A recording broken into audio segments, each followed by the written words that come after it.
Welcome back to a new video. In this video, we are going to do data cleaning using Pandas library of Python. I'm going to be sharing the dataset link in the description of this video. Let's start coding. So I'm in the Kaggle page of the dataset that we are going to be using in this video, and it's about the exam scores of the students. And we are going to talk about the dataset quickly in this short 1-minute Kaggle card part, and then we are going to start coding. And I'm going to leave this dataset link, the Kaggle page, in the description of this video. Also, you can, when you open the dataset link, you can just press this download button for downloading the dataset and applying the codes that I will be writing in this video by yourself. So let's talk about the dataset. This dataset includes scores from 3 test scores of students at a public school and variety of personal and socioeconomic factors that may have interaction effects upon them. So dataset looks pretty comprehensive. We have columns like that, and as I can see, we have both numerical and categorical columns. So we are going to explore this dataset more in the coding part, so I'm not going to look a lot in the side, and we can check column names. We have like gender, ethnic group, and parent education, lunch type, test preparation is first child. Yeah, we really have a lot of features. And now what I'm going to do is I'm going to download the dataset and I'm going to be recording again in my code editor. So I'm in VS Code interface right now. We can see the welcome page.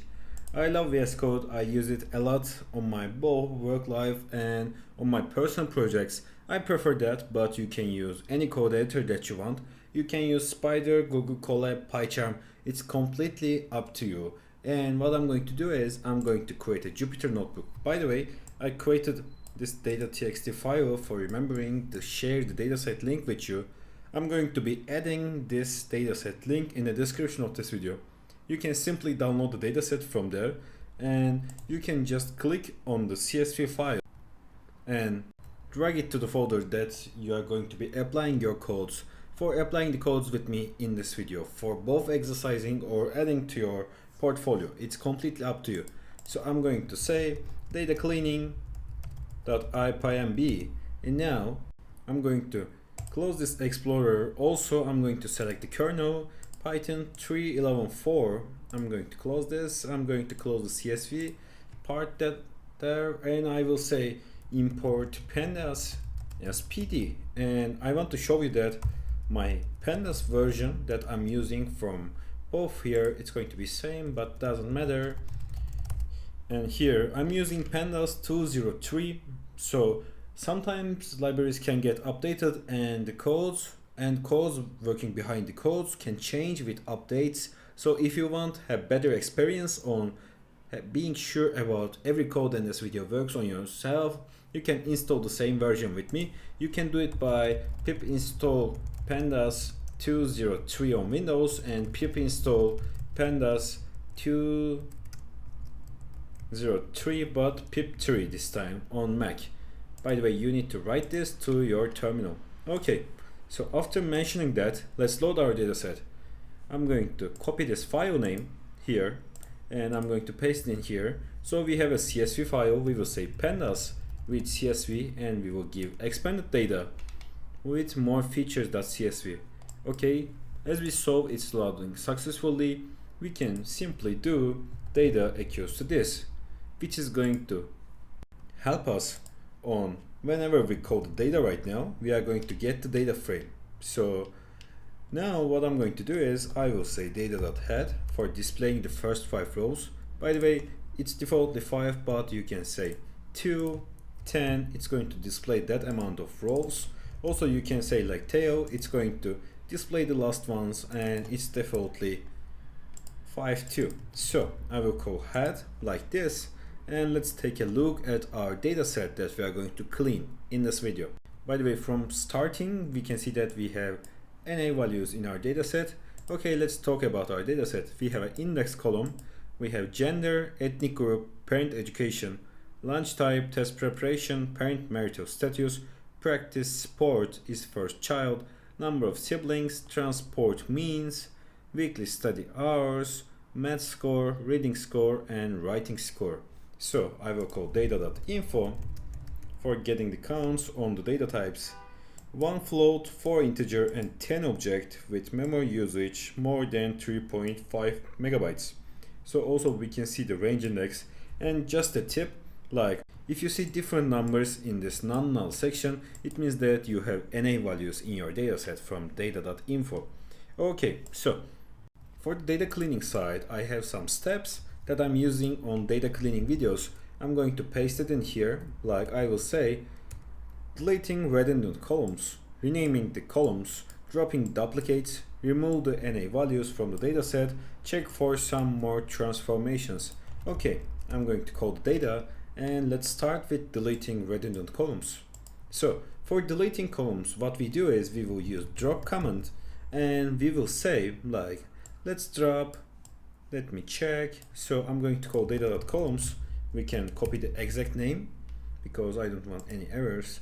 And on the data.drop side, we give a list to the columns parameter. Like I'm going to give a list in here.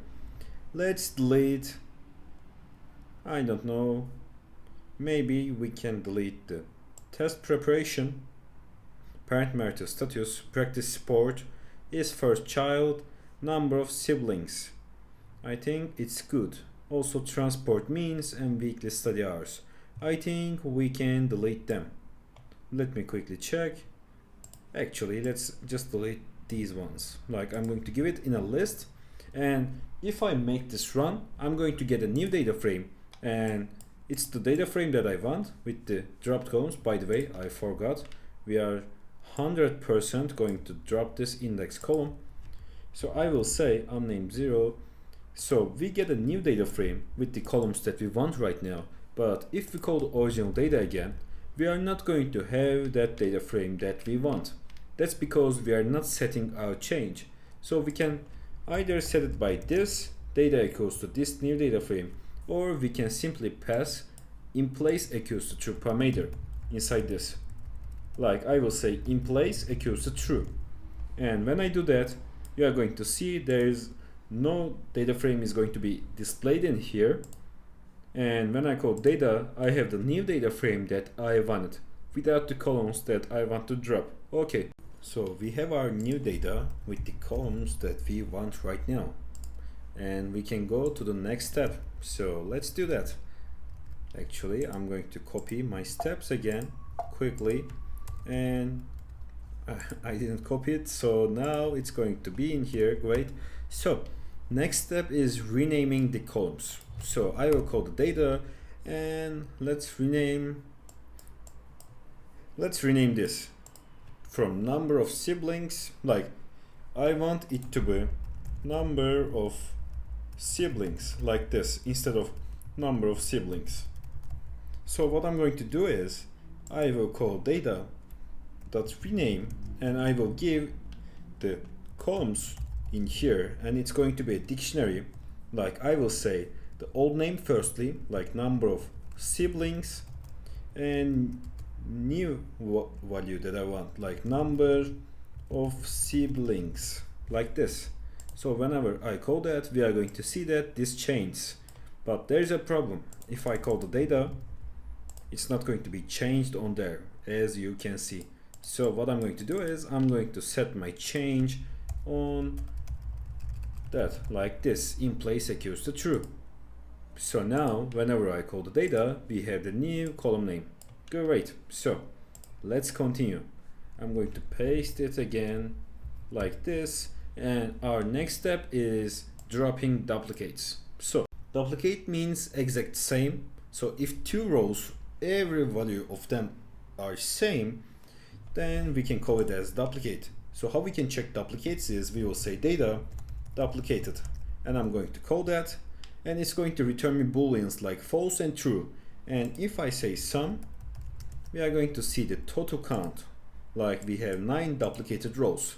And how we can drop them, I'm going to say data drop duplicates. We have a function for that, and now it returns a data frame, but it doesn't modify the original data frame we have. Like I'm going to run it again, and we will still see 9. So I'm going to save it with in place equals to true. And now we don't have any duplicates. Great. So let's continue. Actually, I copied the cell. Next step is removing the NA values from the dataset. So for removing them, I'm going to call data again. We will say that is NA. And instead of these values like female, master's degree 1, you are going to see true and false on every cell. And when I make it sum, we are going to see the total NA value count. So if I say sum again, we are not going to see column wise, we are going to see the total of that. Like we have this amount of NA values. And let's drop them, let's delete them. So for that, I will say data drop NA. We have a function for that. And of course, we are going to be saving it true. And I'm going to call data is NA sum. We are not going to have any. And if I call the sum again, we are not going to have any NA values in our dataset. Great. Okay, let's continue with our steps. So I will say, as the last step, check for some more transformations. Okay, now we are free on doing whatever we want. So let's start by changing this gender column. Like, let's say I will say data, gender, and unique values. So we have female and male on the gender side. And now I will say number of unique. We are going to see true.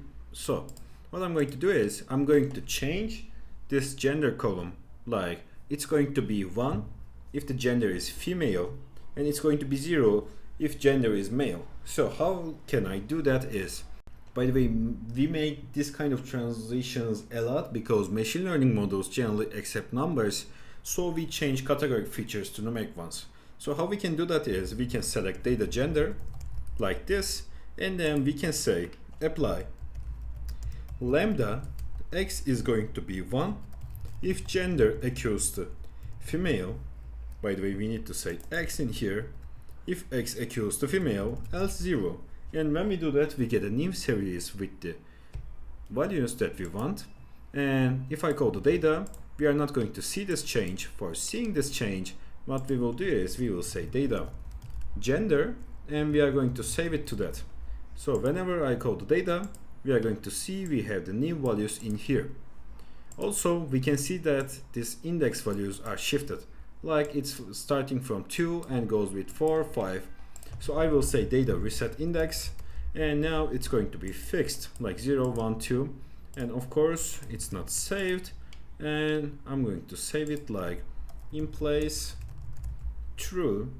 And I'm going to call data, and we have the new indexes, and our index column is shifted right now. So we will say drop, and we will say columns equals to index, and we will say in place equals to true. And I will call data, so we are good to go. Let's look at what else we can do. Okay, so let's change this number of siblings. We can see the data type of that column is float, but you can't have it like 0.5 sibling, so it needs to be integer. How we can do that is I'm going to call data firstly number of siblings, and I'm going to call a random member from that like the first index, and I will check the type on that, and we will see that its type is going to be numpy float. So if I want to make this integer, what I can do is I will call data number of siblings dot s type integer, and now we have the series that we wanted. And if I want to save it, like I will say data number of siblings is going to be data number of siblings as type integer. And when I call this again, I'm going to make a copy paste on here. We have its integer right now, and also we can see the difference in here. Great. Now, as the final step, we cleaned our data, and we have a nice data set right now in the way that we want. How we are going to save that? We can export it as both CSV or Excel file. Also in other formats, but I'm going to show you the Excel ones. We can say data to Excel, and let's say like clean data.xlsx, and we are going to have the clean data in here. Also for the CSV side, we can say to CSV, and let's say like cleaned CSV data.csv, and now we are going to have that in here. So it's this easy to export Pandas data frames outside. So thanks for watching. I'd be really happy if you can leave a like and leave your thoughts in the comment section of the video. Thanks for watching this tutorial on data cleaning. I have a data cleaning videos playlist where I have more than 10 videos. You can reach that playlist from the cards of this video. I'm sharing new videos about data science every week. You can subscribe to my channel for more videos like this. Have a great day.